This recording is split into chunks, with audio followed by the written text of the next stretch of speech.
Transistor. तर हा जो आपला टॉपिक आहे ट्रान्झिस्टर, तो पाठीमागच्या वेळेला पण रेकॉर्ड केलेला होता, पण त्याच्यामध्ये काही प्रॉब्लेम्स होते म्हणून आता पुन्हा नव्याने घेतो आहे.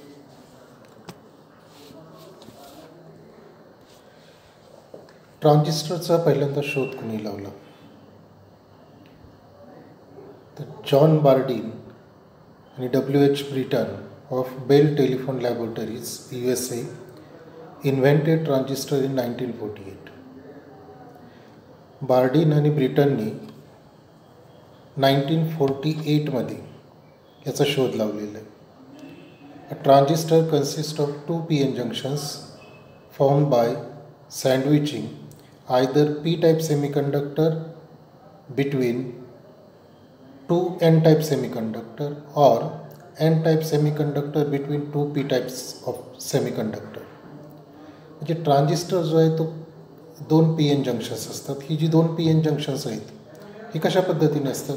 ही जी दोन p-n जंक्शन्स आहेत ही एक n टाईप सेमीकंडक्टर दोन पीमध्ये सँडविच केलेलं असतं किंवा एक p टाईप सेमीकंडक्टर दोन nमध्ये सँडविच केला जातो. इथं हे स्ट्रक्चर दाखवलेलं आहे पण की ट्रान्झिस्टर जो आहे तो पहिली जी डायग्रॅम आहे, पहिल्या डायग्रॅममध्ये ही जी पहिली डायग्रॅम आहे त्याच्यामध्ये तुमच्या लक्षात येईल की p टाईप जो असेल तो सँडविच केलेला आहे दोन nमध्ये. जर p टाईप दोन nमध्ये सँडविच केला तर तो होतो NPN ट्रान्झिस्टर. आणि दुसरी जी डायग्रॅम आहे ती n टाईप सेमीकंडक्टर जो असेल तो दोन p टाईप सेमीकंडक्टरमध्ये सँडविच केलेला आहे. म्हणजे काय होतं की जर p टाईप सँडविच केला दोन nमध्ये तर जो ट्रान्झिस्टर तयार होतो तो होतो NPN. आणि जर या डायग्रॅममध्ये दाखवल्याप्रमाणे n टाईप सेमीकंडक्टर जो असेल तो जर सँडविच केला दोन पीमध्ये तर तो होतो PNP ट्रान्झिस्टर. म्हणजे ट्रान्झिस्टरचे दोन प्रकार आहेत. कोणते दोन प्रकार? ते एक PNP ट्रान्झिस्टर आणि दुसरा NPN ट्रान्झिस्टर.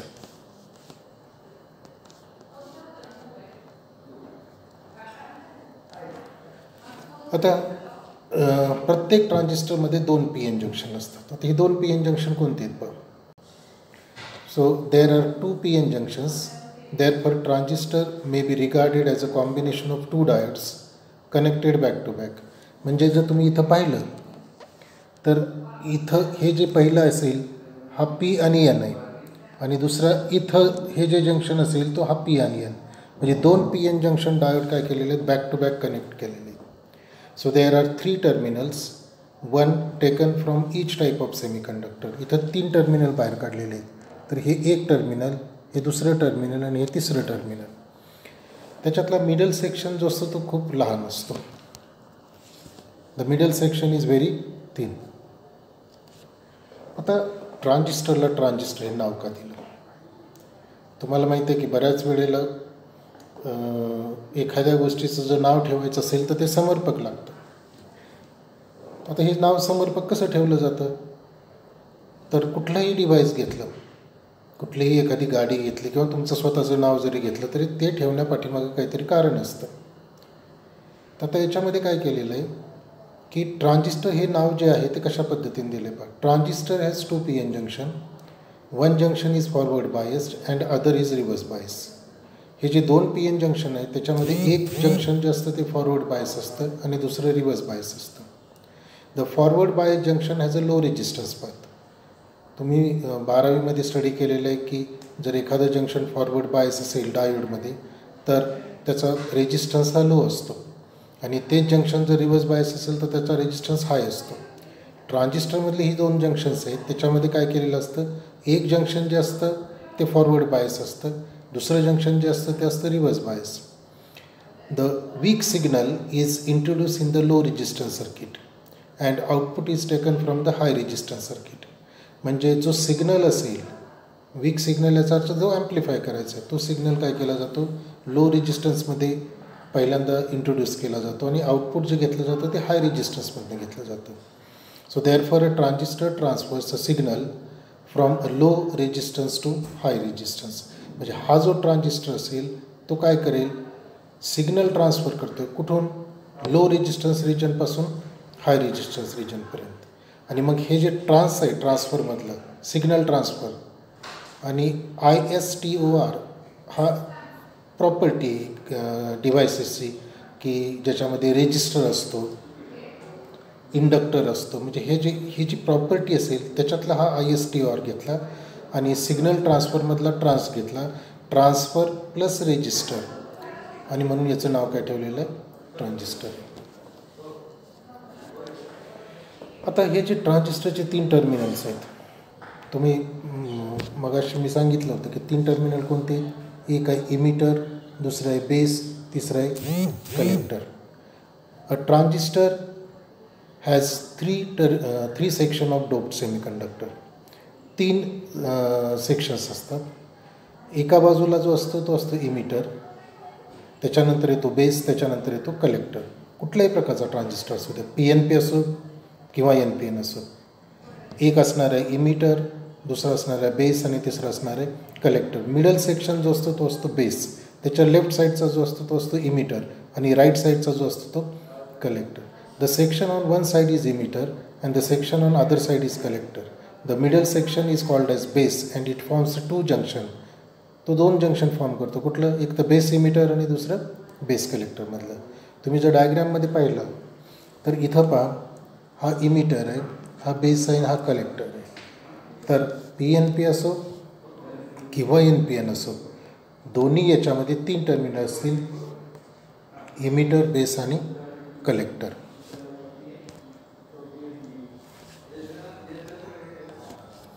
आता इमिटर काय असतो पहा. The section on one side that supplies charge carriers. म्हणजे इमिटर हा असा एक सेक्शन आहे की तो काय करतो? चार्ज कॅरियर सप्लाय करतो.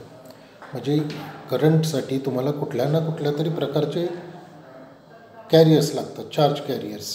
ते पुरवण्याचं काम हा इमिटर करतो. टू इमिट याचा अर्थ काय?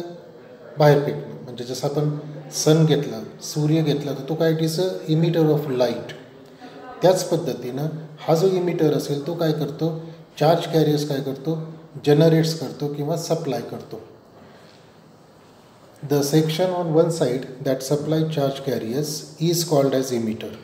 आता हे चार्ज कॅरियर्स कोणते असतात? 2 प्रकारचे असतात.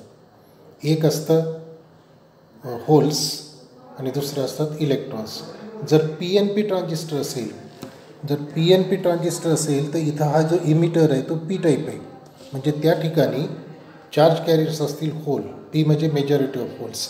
आणि जर NPN ट्रान्झिस्टर असेल तर NPN ट्रान्झिस्टरमध्ये N आहे, इमिटर N टाईप्स आहे. म्हणजे तिथं चार्ज कॅरियर्स कोणते असतील? इमिटर्स असतील. The section on one side that supply charge carriers is called as emitter. The emitter is always forward bias with respect to base so that it can supply a large number of majority carriers. म्हणजे हा जो emitter असेल तो काय करेल? Charge carrier supply करेल. PNP असेल तर होल्स, NPN असेल तर इलेक्ट्रॉनिक्स. हे कशावरून लक्षात ठेवायचं? तुमच्या लक्षात येईल की P म्हटलं की मेजॉरिटी ऑफ होल्स, मग PNP ट्रान्झिस्टर म्हटलं की होल्स, इमिटर काय करेल? होल्स सप्लाय करेल. आणि NPN असेल तर इमिटर काय करेल? इलेक्ट्रॉन सप्लाय करेल.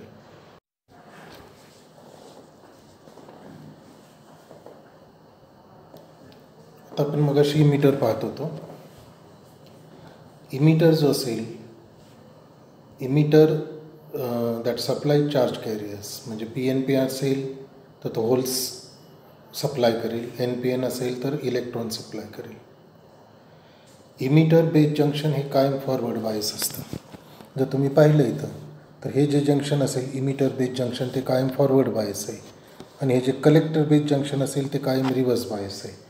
म्हणजे ट्रान्झिस्टर कुठलाही असू द्या, PNP असू द्या किंवा NPN असू द्या, दोन्ही याच्यामध्ये इमिटर बेस जंक्शन हे फॉरवर्ड बायस पाहिजे आणि बेस कलेक्टर जंक्शन हे कायम रिव्हर्स पाहिजे. दोन्ही डायग्राममध्ये जर तुम्ही पाहिलं तर तुमचं असं लक्षात येईल की बेस इमिटर जंक्शन हे कायम फॉरवर्ड बायस आहे आणि बेस कलेक्टर जंक्शन हे कायम रिव्हर्स बायस आहे. NPN ट्रान्झिस्टरमध्ये सुद्धा पहा, हे जे जंक्शन असेल ते फॉरवर्ड बायस आहे, हे जे जंक्शन असेल ते रिव्हर्स बायस आहे. आता फॉरवर्ड बायस म्हणजे काय? तर N जो असेल पी जो असेल तो बॅटरीच्या पॉझिटिव्हला जोडला जाईल, एन जो असेल तो बॅटरीच्या निगेटिव्हला जोडला जाईल. हे झालं फॉरवर्ड बायस. आणि रिव्हर्स बायस म्हणजे काय, हा जो पी असेल हा पी एनला जोडला आहे आणि हा जो एन असेल तो काय जोडला बॅटरीच्या पीला जोडलेला आहे. म्हणजे अपोजिट पोलॅरिटी जर जोडली बॅटरीची आणि सेमीकंडक्टरची तर त्यावेळेला रिव्हर्स बायस, आणि सेम पोलॅरिटी असेल तर फॉरवर्ड बायस. हे झालं इमिटरच्या बाबतीत. आता त्याच्यानंतर इमिटर नंतर आपल्याला पाहायचं आहे कलेक्टर. तर कलेक्टर म्हणजे काय, the section on the other side that collects the charge is called as collector. कलेक्टरचा अर्थ काय की जो कलेक्शन करतो त्याला कलेक्टर असं म्हणतात. जसं जिल्ह्यामध्ये महसूल कलेक्ट करतो त्याला कलेक्टर असं म्हणतात, तसं इमिटरपासून जे चार्ज कॅरियर्स इजेक्ट झालेले आहेत किंवा बाहेर आलेले आहेत त्यांना गोळा करण्याचं काम हा काय करतो, कलेक्टर करतो. The collector is always reverse bias. जसं मगाशी पाहिलं की इमिटर बेस जंक्शन कायम फॉरवर्ड बायस असतं, तसं कलेक्टर बेस जंक्शन हे कायम रिव्हर्स बायस असतं. द कलेक्टर मग कुठलाही टाईप असू द्या, पी एन पी असो किंवा एन पी एन असो. द कलेक्टर एन टाईपचं असेल, द कलेक्टर पी टाईपचा, म्हणजे जर पी एन पी ट्रान्झिस्टर घेतला तर हा जो कलेक्टर असेल तो तुमचा पी टाईपचा असेल.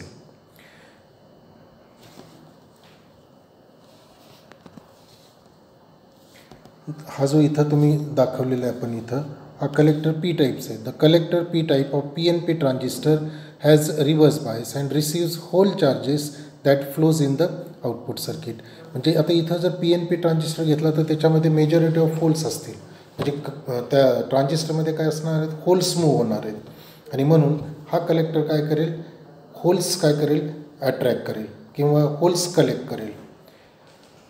याच्या विरुद्ध जर एन पी एन ट्रान्झिस्टर असेल, म्हणजे हा ट्रान्झिस्टर, तर याच्यामध्ये काय असणार आहेत, हे इलेक्ट्रॉन्स म्हणजे एन टाईप फ्लो होणार आहेत. हे जे एन टाईप फ्लो होणार आहे तो कलेक्ट काय करेल, एन पी एन ट्रान्झिस्टरमध्ये हा जो कलेक्टर असेल तो काय करेल, इलेक्ट्रॉन्स काय करेल, कलेक्ट करेल. म्हणजे जर पी एन पी ट्रान्झिस्टर असेल तर कलेक्टर हा पी टाईपचा असतो, तो होल्स कलेक्ट करतो. एन पी एन ट्रान्झिस्टरमध्ये कलेक्टर हा एन टाईप असतो, तो काय करतो, इलेक्ट्रॉन्स कलेक्ट करतो. त्याच्यानंतर पुढचा जो पार्ट आहे तो आहे होल्सचा. पुढचा जो इलेक्ट्रोड आहे तो आहे base. The middle section which forms 2 PN junction between the emitter and collector is called as base. The base emitter junction is forward bias allowing low resistance for the emitter circuit. The base collector junction is reverse bias and provides a high resistance to the collector circuit. म्हणजे हा जो base असेल तो काय करतो, हे जे junction असेल पहिलं तर पी एन जंक्शन हे कुठल्या टाईपचं आहे, फॉरवर्ड बायसचं आहे. त्यामुळं तिथं रेजिस्टन्स कसं असणार आहे, हा जो रेजिस्टन्स असणार आहे तो असणार आहे लो. हे जे जंक्शन असेल कोणतं, कलेक्टर बेस जंक्शन, हे इथं जंक्शन तो कसं आहे, रिव्हर्स बायस असणार आहे. त्यामुळे इथला जो रेजिस्टन्स असेल तो काय असणार आहे, इन्फिनिटी असणार आहे, म्हणजे हाय रेजिस्टन्स असणार आहे. So base is much thinner than emitter. म्हणजे हा जो बेस असतो तो इमिटर आणि कलेक्टरपेक्षा खूप थिन असतो. हा थिन कशासाठी, तर हे जे इमिटरमधून चार्ज कॅरियर्स आलेले असतात हे मॅक्सिमम चार्ज कॅरियर्स हे कलेक्टरमध्ये फ्लो व्हायला पाहिजेत, आणि त्याच्यासाठी बेस जो असेल तो कायम थिन असतो. कारण तिथं इलेक्ट्रॉन आणि होल यांचं रिकॉम्बिनेशन जे असेल हे कमीत कमी प्रमाणात व्हायला लागतं, की जेणेकरून बेस करंट जो असेल तो कमी असेल आणि कलेक्टर करंट हा काय असेल, मॅक्सिमम असेल. मगाशी आपण हे पाहिलेलं आहे की ट्रान्झिस्टर जे असतील, पी एन पी असेल किंवा एन पी एन असेल, हे जे दोन्ही ट्रान्झिस्टर्स असतील याला 2 PN जंक्शन्स असतील. So it is like 2 diodes. The junction between emitter and base is called as emitter diode. The junction between base and collector is called as collector diode. ट्रान्झिस्टरमध्ये एक गोष्ट नीट लक्षात ठेवा, इमिटर बेस जंक्शन हे कायम forward bias असतं, collector base junction हे कायम रिव्हर्स बायस असेल, इरिस्पेक्टिव्ह ऑफ ट्रान्झिस्टर टाईप. ट्रान्झिस्टरचा टाईप कुठलाही असू द्या, पी एन पी असू द्या, एन पी एन असू द्या, एक गोष्ट लक्षात ठेवायचं, थंब रूल म्हणायचं याला, की इमिटर डायोड हा कायम फॉरवर्ड बायस पाहिजे, कलेक्टर डायोड हा कायम रिव्हर्स बायस पाहिजे. So the resistance of emitter diode हे फॉरवर्ड बायस असल्यामुळे काय असेल, त्याचा रेजिस्टन्स लो असतो. आणि कलेक्टर डायोड हा काय रिव्हर्स बायस आहे, त्याचा रेजिस्टन्स काय असणार आहे, हाय असणार आहे. त्यामुळं सिग्नल जो असेल तो काय होतो, लो रेजिस्टन्स रिजनमधून हाय रेजिस्टन्स रिजनमध्ये ट्रान्समिट केला जातो. आणि म्हणून हा जो ट्रान्झिस्टर असेल त्याला काय म्हणतात, transfer of signal from low resistance signal from low resistance region to the high resistance region. आणि म्हणून हे जे डिव्हाइस आहे त्याला नाव काय पडलेलं आहे, ट्रान्झिस्टर आहे. आणि खाली नोट लिहिलेली आहे पहा, ही नोट अतिशय महत्त्वाची. The emitter base junction of a transistor is always forward bias आणि collector base junction is always reverse bias. हा थंब रूल मात्र सगळ्यांनी लक्षात ठेवा, कारण तुम्हाला ज्यावेळेस डायग्रॅम काढायचे त्या डायग्रॅम काढताना याचा उपयोग तुम्हाला चांगल्या पद्धतीने होईल. आता आपल्याला वर्किंग पाहायचं. हे जे वर्किंग आहे आपण पाहताना दोन्ही ट्रान्झिस्टरचं पाहणार आहे, NPN ट्रान्झिस्टर आणि PNP ट्रान्झिस्टर. तुम्ही जर जेवढे इलेक्ट्रॉनिक सर्किट्स आहेत ती जर पाहिली असतील तर त्याच्यामध्ये दोन्ही ट्रान्झिस्टरचा वापर केला जातो, पण प्रॅक्टिकली NPN ट्रान्झिस्टर जास्त करून वापरला जातो. NPN ट्रान्झिस्टर कसा तयार केला जातो, मग अशा आपण पाहिलं की P टाईप सँडविच केला जातो 2N मध्ये. मग इथं पहा, हे जे डायग्राम असेल त्याच्यामध्ये इथं P आहे, इथं P आहे, त्याच्यामध्ये काय केलेलं हा N सँडविच केलेला आहे. Figure shows the basic construction of a PNP transistor. The forward bias causes the holes in the P type emitter to flow towards the base. आता पहा, बेस इमिटर जंक्शन हे फॉरवर्ड बायस आहे. Base emitter junction forward bias कशा पद्धतीने पहा, हा P आहे. P जो टाईप असेल तो बॅटरीच्या कुठं जोडलेला आहे, हा पॉझिटिव्हला जोडलेला आहे. आणि इथं हा जो N असेल तो बॅटरीच्या कुठं जोडलेला आहे, निगेटिव्हला जोडलेला आहे. म्हणून हा जो बेस इमिटर जंक्शन आहे ते फॉरवर्ड बायस आहे, म्हणजे ह्याचा रेजिस्टन्स काय असणार आहे, कमी असणार आहे. हे फॉरवर्ड बायस केल्यामुळे काय होणार आहे, the forward bias causes the holes in the P type emitter to flow towards the base. इथं मग असे मी सांगितलं की हे P टाईप आहे. P म्हणजे काय असणार आहे, मेजॉरिटी ऑफ होल्स असणार आहे. ज्यावेळेला हे फॉरवर्ड बायस असतील, होल्स पॉझिटिव्हली चार्ज आहेत, त्यामुळं इथलं जे पॉझिटिव्ह असेल हे काय करेल, याला रिपेल करेल. त्यामुळं होल्स जे असतील ते कुठं मूव्ह होतील, या दिशेनं मूव्ह व्हायला सुरुवात होईल. The forward bias causes the holes in the P types emitter to flow towards the base. This constitute the emitter current IE. म्हणजे हे जे होल्स मूव्ह होतात कुठून, इमिटरमधून, आणि त्यांच्यामुळं जो करंट तयार होतो त्याला होल करंट असं म्हटलं जातो. आणि तो जो करंट आहे तो काय IE न डिनोट केला जातो, emitter current. This constitutes the emitter current IE. As these holes cross into the N-type base, they tends to combine with the electrons. आता हे होल्स बेसमध्ये आले, एक लक्षात ठेवा, आपण एक्झाम्पल म्हणून काय करू की 100 होल जे असतील ते इमिटरमधून बेसमध्ये आले. बेसमध्ये काय, बेस हा अतिशय थिन आहे आणि लाईटली डोप्ड असतो. म्हणजे इकडं जर 100 होल्स असतील तर इकडं इलेक्ट्रॉन जे असतील ते फक्त 5 असतील. लक्षात येते ना, म्हणजे हे जे 5 इलेक्ट्रॉन कशामुळे, लाईट डोपिंगमुळे, कारण त्याच्यामध्ये इम्प्युरिटी कमी प्रमाणात असते. मग हे 100 आलेले होल्स आणि हे इथले 5 इलेक्ट्रॉन्स, आपल्याला माहिती आहे की होल्स म्हणजे डिफिशियन्सी ऑफ इलेक्ट्रॉन्स. त्यामुळे इकडून 100 इलेक्ट्रॉन जर आले इमिटरमधून बेसमध्ये, तर हे 100 होल्स जे असतील ते बेसमधल्या 5 इलेक्ट्रॉनबरोबर रिकम्बाईन होतात. म्हणजे होल्स म्हणजे काय असतं, ॲब्सेन्स ऑफ इलेक्ट्रॉन्स. त्यामुळे ते इलेक्ट्रॉन काय करतात, इलेक्ट्रॉन होल रिकॉम्बिनेशन होतं. आणि त्यामुळं हा जो करंट आपल्याला दिसतो, तर इथं जो करंट फ्लो होईल तो करंट कुठला असतो, IB, बेस करंट तयार होतो. कशामुळं, तर recombination of holes and electrons in the base region. मग आता पाहिलं की 100 होल्स आले, 100 होल्समधले 5 होल्स आणि 5 इलेक्ट्रॉन रिकम्बाईन झाले, त्याच्यामुळं बेस करंट फ्लो झाला. उरलेले जे 95 होल्स असतील ते कुठं जातील, कलेक्टरमध्ये जातील. बरोबर आहे. As the base is lightly doped and very thin, therefore only a few holes less than 5% combine with the electrons. The remainder more than 95%, cross into the collector region and constitute the collector current. In this way, almost the entire emitter current flows into collector circuit. 100 पैकी फक्त 5 काय होतात बेसमध्ये रिकम्बाईन होऊन base current होतो आणि उरलेले सगळे काय होतात कलेक्टर करंट म्हणून फ्लो होतात. आणि म्हणून असं म्हटलं जातं की बेस करंट जो असेल एमिटर करंट असेल it is approximately equal to collector current. पण खरं इक्वेशन काय असणार आहे? खरं इक्वेशन इथं खाली दाखवलेलं आहे. IE हे इक्वेशन इथं दिलेलं आहे. IE is equal to IB plus IC. म्हणजे इमिटर करंट बरोबर काय असणार आहे? बेस करंट आणि कलेक्टर करंट ह्या दोन्हींची बेरीज. पण IBची व्हॅल्यू खूप कमी असते, मायक्रो ॲम्पियरमध्ये असते, कारण त्या ठिकाणी कॉम्बिनेशन खूप कमी होतं. आणि म्हणून जर इक्वेशन आपल्याला मांडायचं झालं तर असं लिहिता येईल की emitter current is equal to base current plus collector current. तर वर्किंग ऑफ NPN ट्रान्झिस्टरला पहिली कंडिशन अशी की पहिलं जे जंक्शन असेल हे PN जंक्शन फॉरवर्ड बायस पाहिजे. नंतर हे PN जंक्शन कलेक्टरचं रिव्हर्स बायस पाहिजे. तुम्ही जर नीट डायग्राममध्ये पाहिलं असेल तर इमिटर जो असेल तो बॅटरीच्या निगेटिव्ह जोडलेला आहे आणि कलेक्टर जो असेल तो बॅटरीच्या पॉझिटिव्हला जोडलेला आहे. हे बायसिंग व्यवस्थित बघून घ्या. N टाईप जो असेल तो इथं पॉझिटिव्हला म्हणजे हा झाला रिव्हर्स बायस. इथं N टाईप जो जोडलेला आहे तो बॅटरीच्या निगेटिव्हला म्हणजे हा झाला फॉरवर्ड बायस. ट्रान्झिस्टर कुठलाही असू द्या, PNP किंवा NPN, थंब रूल लक्षात ठेवायचा, emitter junction is always forward bias, collector junction is always reverse bias. हे झालं वर्किंग ऑफ NPN ट्रान्झिस्टर.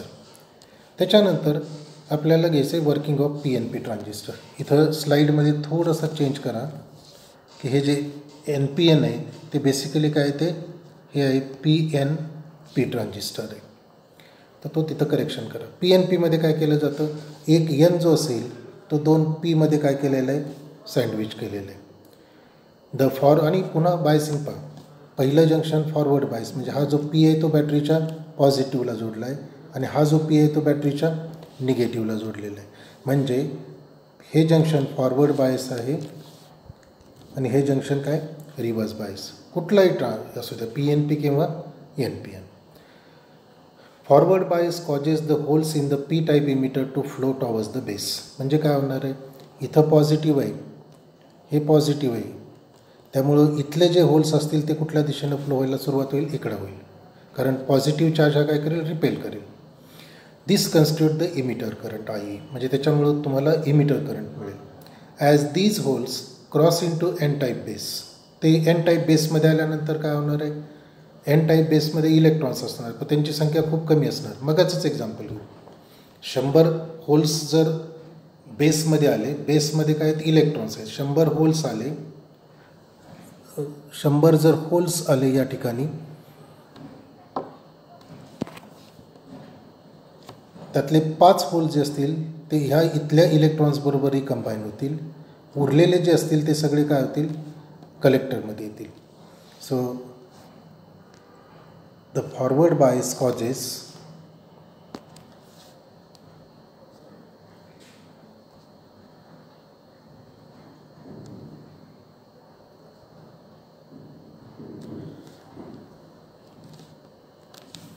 आपण इथं हा चेंज मात्र करावर का, त्यामुळे हे थोडंसं कन्फ्युजन होते. हा आहे PNP.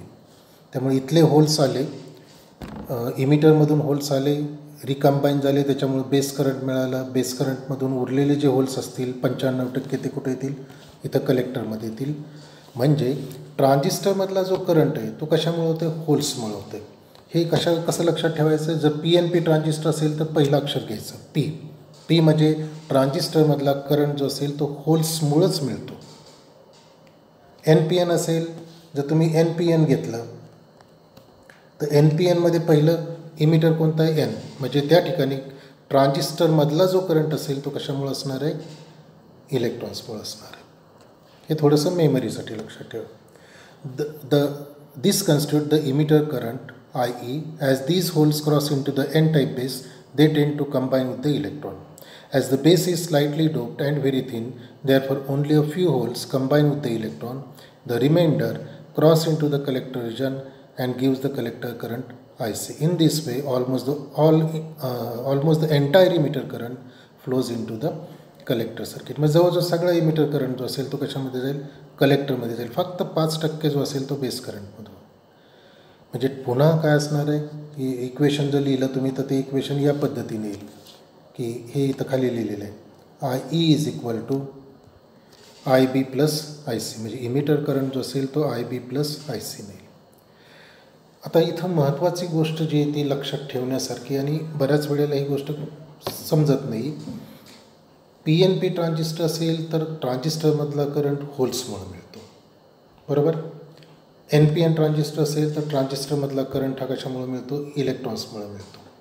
पण बाहेरच्या बाजूला ज्या वायर्स आहेत, आपण बाहेर बॅटरी जोडलेली, बॅटरी म्हणजे कशाने जोडलेली आहे? कंडक्टिंग वायर्सने. कंडक्टिंग वायर याचा अर्थ तो कंडक्टर आहे. कंडक्टर जर असेल तर त्याच्यामध्ये 2 बँड्स असतात, एक व्हॅलन्स बँड आणि कंडक्शन बँड. ह्या ओव्हरलॅप झालेले असतात, म्हणजे त्याच्यामध्ये बँड गॅप नसतो. म्हणजे त्याच्यामध्ये चार्ज कॅरियर्स हे फक्त इलेक्ट्रॉन्सच असतात. इथं काय होतं की ज्यावेळी तुम्ही PNP ट्रान्झिस्टर घेता, हा जो PNP ट्रान्झिस्टर घेतलेला आहे, ट्रान्झिस्टरमध्ये जो करंट फ्लो होतो तो होल्समुळे होतो. पण ज्यावेळेला हे होल्स इमिटरमधले होल ज्यावेळेस उजवीकडे जातात, होल्स इकडं गेलं, त्यावेळेला इकडं बाहेरच्या बाजूला तुमच्या लक्षात येईल इलेक्ट्रॉन्स इकडून इकडं फ्लो होतात. म्हणजे कोव्हॅलंट बॉन्ड ब्रेक होतात. कोव्हॅलंट बॉन्ड ब्रेक झाला की होल्स काय होतात? उजव्या बाजूला फ्लो व्हायला सुरुवात होते आणि जे इलेक्ट्रॉन्स फ्री होतात ते कुठे होतील? लेफ्ट साईडला बॅटरीकडे अट्रॅक्ट केले जातील, कारण इथं बॅटरीचं टर्मिनल आहे प्लस. म्हणजे आउटसाईड वायर असेल त्याच्यामध्ये करंट कशामुळे येईल? इलेक्ट्रॉन्समुळे येईल. इकडं सुद्धा पहा कलेक्टरमध्ये होल आलं तर हे होल इकडं बॅटरीच्या निगेटिव्हकडे येत नाहीत, कारण होल्स जे असतील हे कशामध्ये अस्तित्वात असतात? फक्त सेमीकंडक्टरमध्ये. होल्स कंडक्टरमध्ये नसतात, नीट लक्षात ठेवा. कंडक्टर असेल तर फक्त there is existence of electrons, आणि म्हणून हे होल्स इकडे अट्रॅक्ट होत नाही. तर काय होतं? हे होल्स इथं आलं की ही बॅटरी काय करते? इकडून इलेक्ट्रॉन्स त्याला सप्लाय करते. म्हणजे 95 इलेक्ट्रॉन्स आले तर इकडून 95 होल्स आले तर 95 इलेक्ट्रॉन्स बॅटरी सप्लाय करेल. हे 95 काय होतील? रिकंबाईन होतील. मग हे 95 आणि बेसमधले 5 असे 100 ॲब्सॉर्ब केले किंवा कलेक्ट केले, बरोबर आहे. त्याच वेळेला काय होतं की इथं पुन्हा 100 कोव्हॅलंट बॉन्ड ब्रेक होतात. कुठं? या ठिकाणी 100 कोव्हॅलंट बॉन्ड केलं की होल्स काय होतील? इकडं फ्लो व्हायला सुरुवात होतील आणि इलेक्ट्रॉन जे असतील ते काय होतील?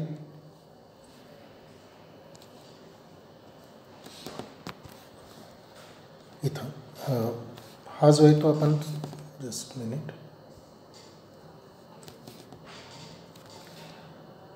हे PNP. तर हे इकडं फ्लो झाले, म्हणजे या ठिकाणी हे होल्स इथं आले तर इकडून ही बॅटरी काय करेल? त्याला 100 इलेक्ट्रॉन्स सेंड करेल किंवा 95 इलेक्ट्रॉन्स सेंड करेल आणि हे 95 इलेक्ट्रॉन्स आणि होल्स रिकंबाईन होतील. त्याच वेळेला इथं 100 कोव्हॅलंट बॉन्ड होतील. 100 कोव्हॅलंट बॉन्ड झाले की होल्स काय होतील? या बाजूला फ्लो व्हायला सुरुवात होईल आणि इलेक्ट्रॉन्स काय होतील? बॅटरीच्या निगेटिव्हकडे अट्रॅक्ट होतील. म्हणजे तुम्ही नीट लक्षात घ्या, PNP ट्रान्झिस्टर असो किंवा NPN असो, हा PNP ट्रान्झिस्टर आहे. इथं जो दाखवला आहे तो PNP ट्रान्झिस्टर आहे.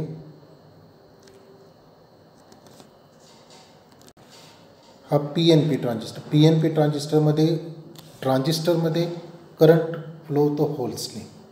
NPN ट्रान्झिस्टर असेल, ट्रान्झिस्टरमध्ये करंट होतो इलेक्ट्रॉन्सने.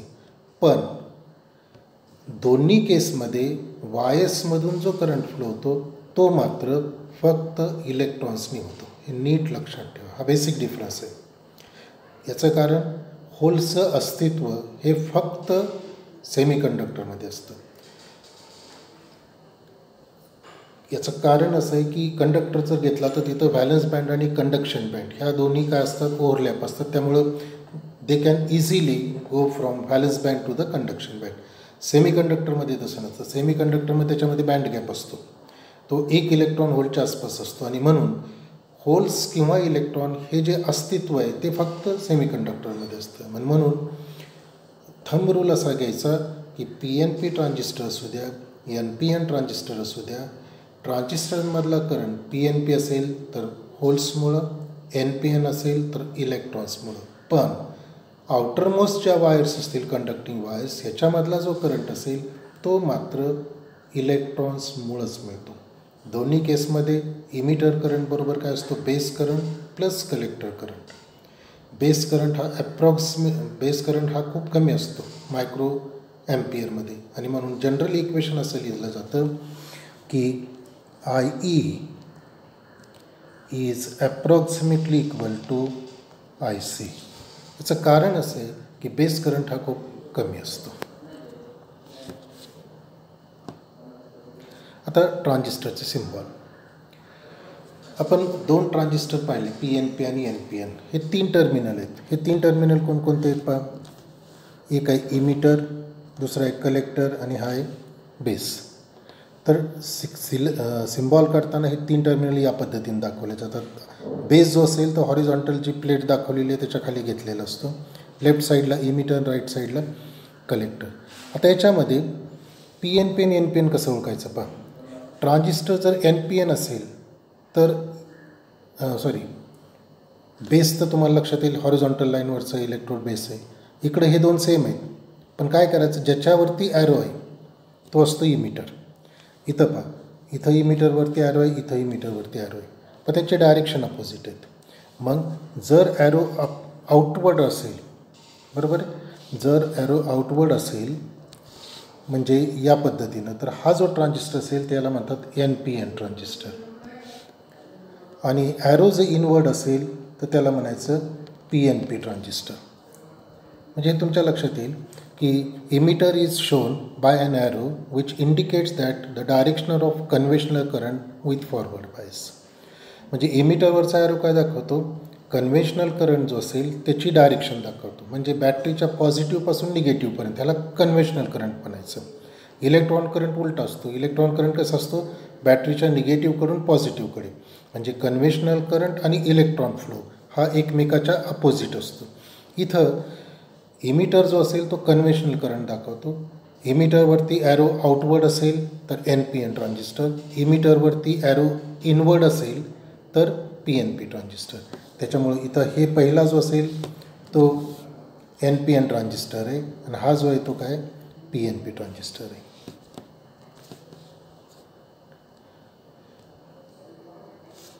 तर आत्तापर्यंतचा जो पार्ट आहे तो ट्रान्झिस्टरचं बेसिक घेतलेलं आहे की ट्रान्झिस्टर म्हणजे काय, त्याचे टाईप्स, त्याच्यानंतर त्याचे इलेक्ट्रोड्स घेतले, त्याच्यानंतर working of PNP and NPN transistor घेतलं आणि त्याचे सिम्बॉल्स घेतले.